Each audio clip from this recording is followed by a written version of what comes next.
وہ لوگ جن کا سماج میں کوئی مقام ہی نہیں ہے. دیکھو حضور علیہ السلام, پہلے حضور کی زندگی کا ایک واقعہ پیش کر.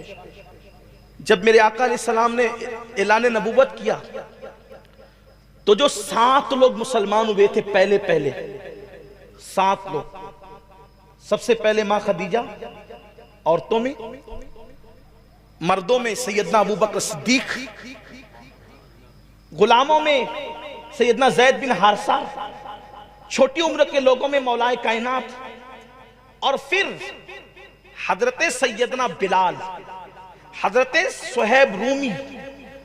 یہ وہ لوگ تھے جو شروع دن کے مسلمان ہیں, ابتدائی دنوں کے مسلمان.